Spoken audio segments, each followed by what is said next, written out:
St George's Hall.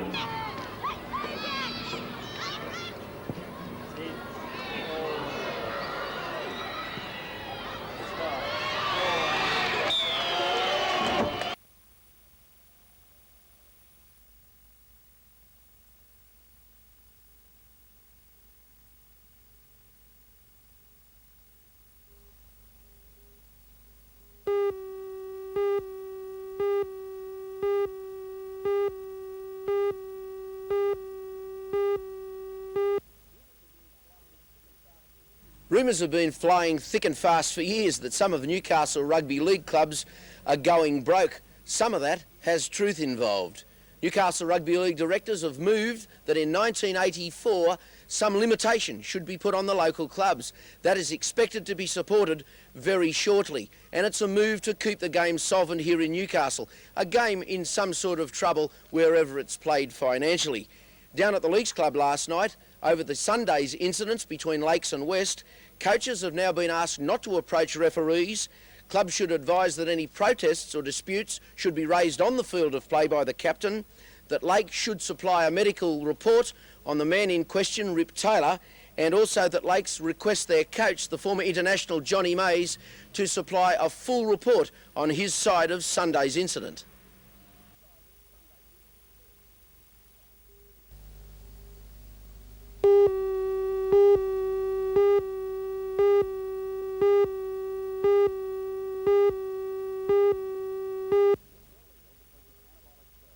It's illegal to purchase anabolic steroids in the United States without a prescription, but there is a huge black market for the drug. Now, normally, an athlete would take a steroid in capsule form, but here in Venezuela this morning, for $1.50 American, we were able to legally purchase this syringe and this liquid steroid, and some athletes do inject the drug in that manner. Why? Well, weight men believe that it's the catalyst for the rapid buildup of muscle tissue. In other words, they can bulk up quickly. A runner would take steroids because he believes it helps him maintain an increased workload prior to the competition. The shot put competition began here late this afternoon, but without the two Americans who were entered, there were no other defections. The timing of the drug crackdown indicates that officials are sending a message about the policing of drug activity at next year's Olympics.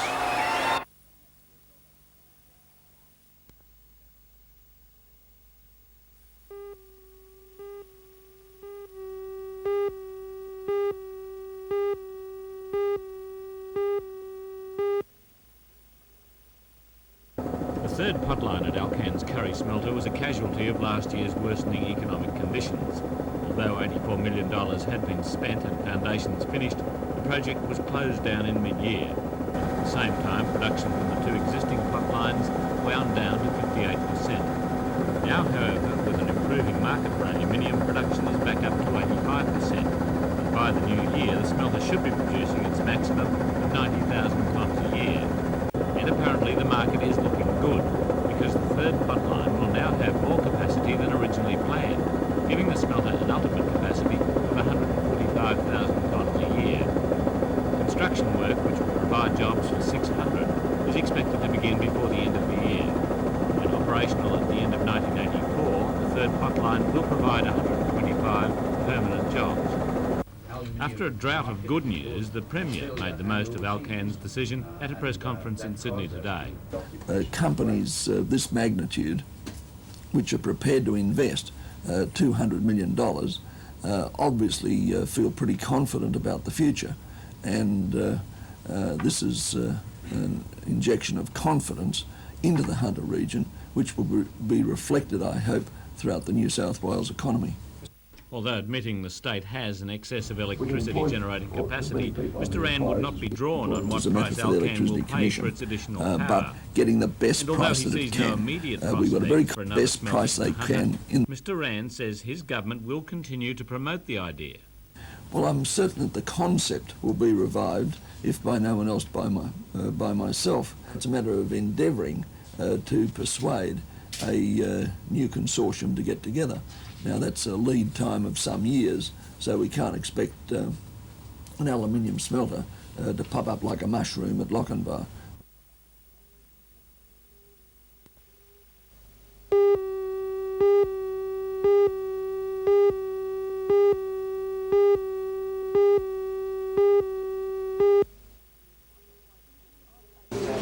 Flanked by school children from New Lambton and New Lambton South primaries, the Tidy Town plaque was hung by Alderman Alma Tate and Lord Mayor Alderman Joy Cummings. The prize includes not only the plaque, but $1,500, which Alderman Tate says will go towards the construction of a community centre in future. The judging panel commented that New Lambton's award was for community spirit and effort. The streets do seem to display that effort, with a variety of groups from Girl Guides to local Chamber of Commerce having worked for the award. Trees have been planted in the last few years, parks improved, and there is always someone tending the lawns.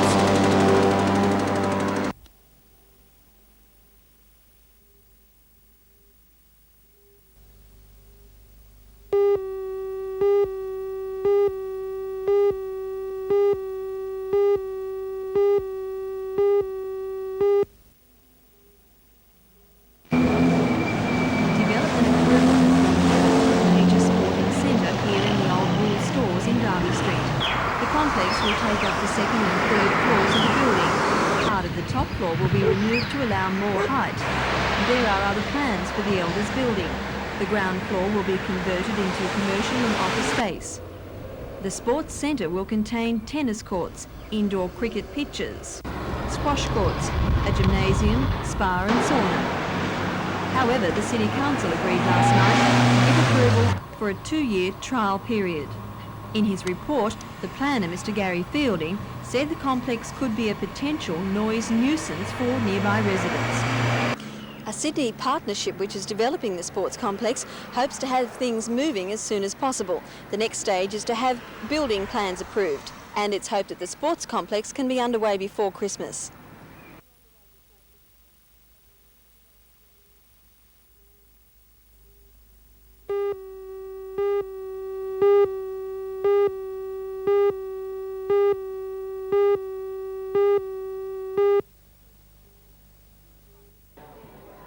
232 teams competed in the statewide under-15 competition, which culminated in the finals played at Macquarie Field, Spears Point last night. Cessnock played with a purpose, and that, observers say, is what gave them the edge against Kira Boys High. The first goal was scored by Rodney Smith from a rebound. The final score was 2-0, and it was this goal by Rodney Bauer in the 8th minute of the second half that clinched the deal for Cessnock.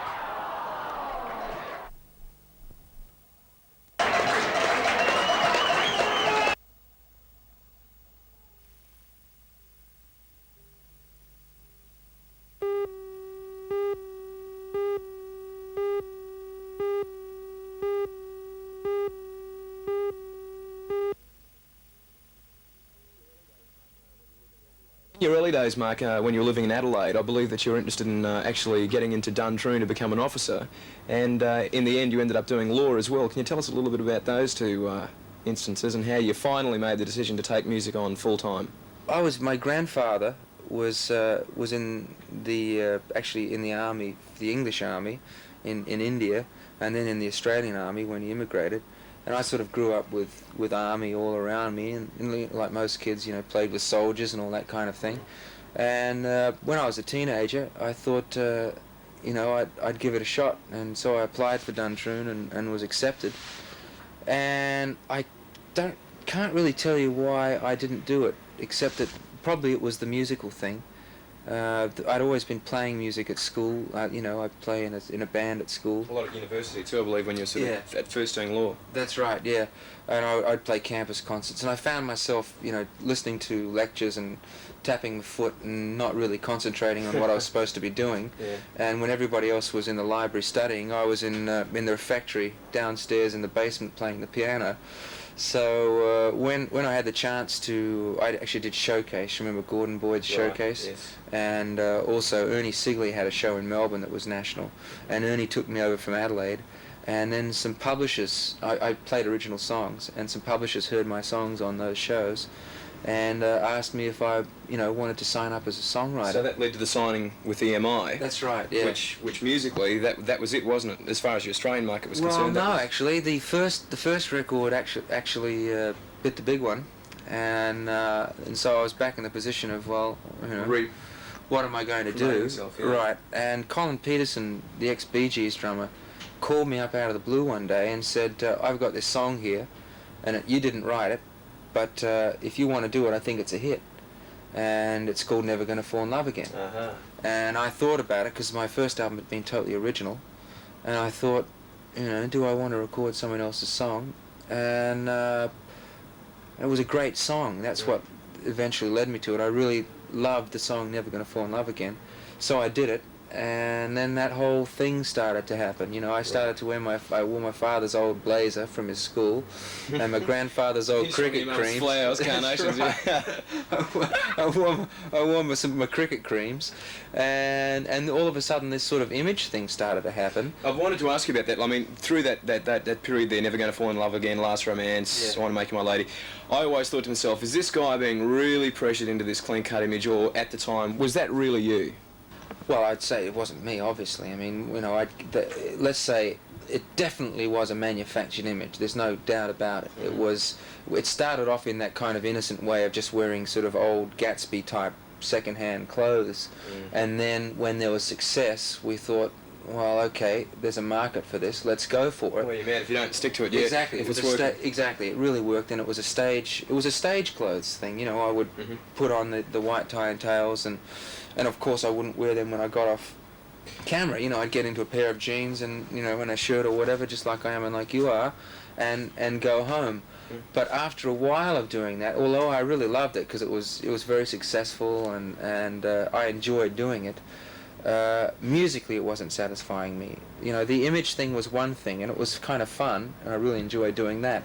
But musically I didn't feel like I was getting where I wanted to be. I've always been in it because I love music, you know, writing, as I said, at school and through university. Well, that sort of brings us now that you sort of talked about it like that, that sort of puts a bit more light on why you're doing stuff like For You. Yeah. Now do you find yourself a lot happier doing this more raunchy sort of music? When the chance came up, going through Cannes with Blue Fire Lady, etc., and I was to Los Angeles, and I was offered this songwriting situation in Los Angeles. And at that time, you know, I was coming off I had a second platinum album, and everything was going really great for me in Australia at that kind of strictly the career, the pop thing level. But, you know, as I said, I was musically a little dissatisfied.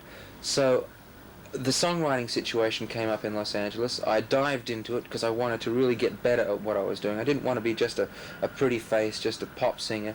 I wanted to be a serious musician, and so I invested in my own career and spent a lot of time working with musicians and started to get people recording my songs, like Bob Welch and Tommy Two-Tone, and the Manhattans have got a song that's high in the charts now. We've got a song on that album.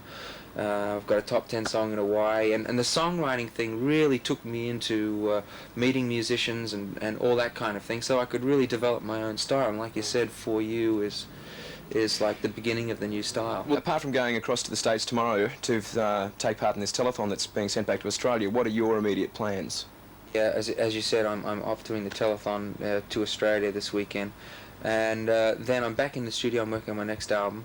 And then I go off to Holland and Germany because this record is being released, and actually Who Do You Love, the single that's out now, is also being released in Northern Europe.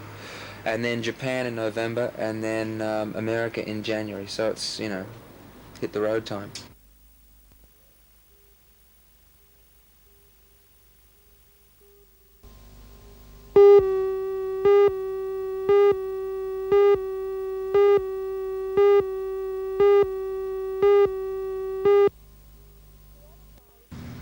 The abattoir, which existed here for a long time, in many ways has had a slow and agonising death.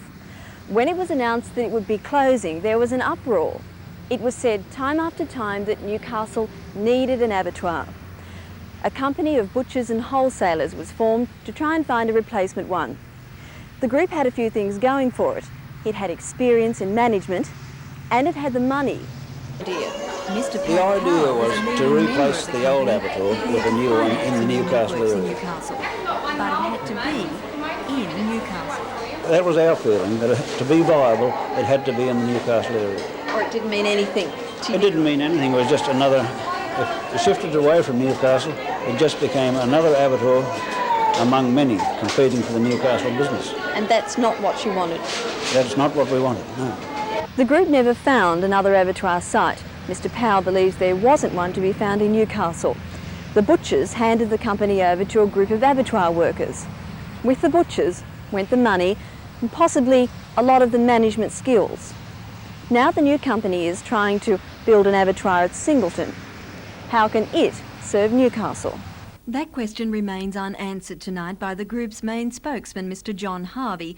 Mr John Harvey, director of the Newcastle Abattoir Group, is awaiting the outcome of tonight's council meeting at Singleton. Mr Harvey, who said he couldn't say anything at all.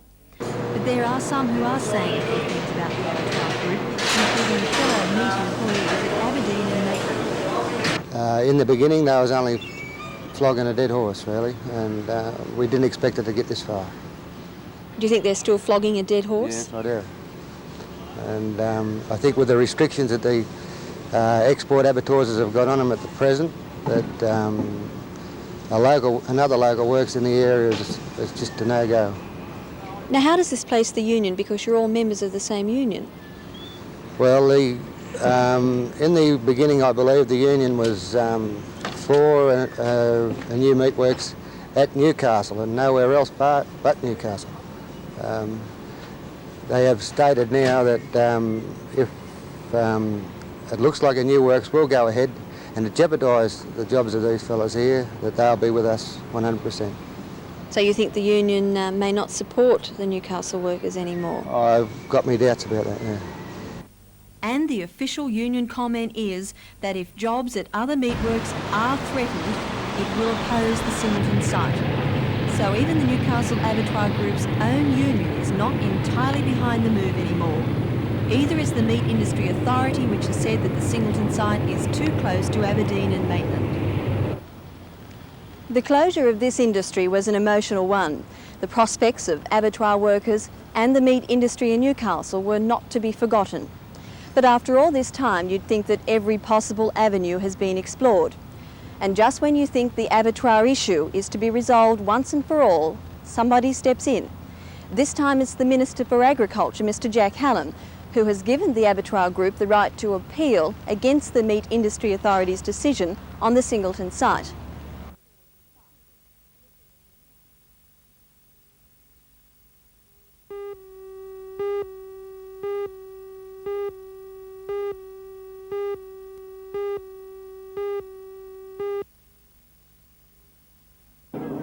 Since 8 o'clock on Friday night, these women have been hard at it in a seemingly endless stream of darts. 24 men and women made the attempt at the national record. The men reached their target of 1,001 points at 11:30 yesterday morning, beating the national record set in Darwin by some 10 hours. The 12-woman team is expected to finish sometime this morning. The organisers of the attempt say they aren't aware of any other women's team going through the agonising and exhaustive event, but these women are determined, as Shirley Clepsey explains. How are you feeling, Shirley, after starting at 8 o'clock on Friday night and going straight through just playing darts? Tired, but we'll make it. We're determined.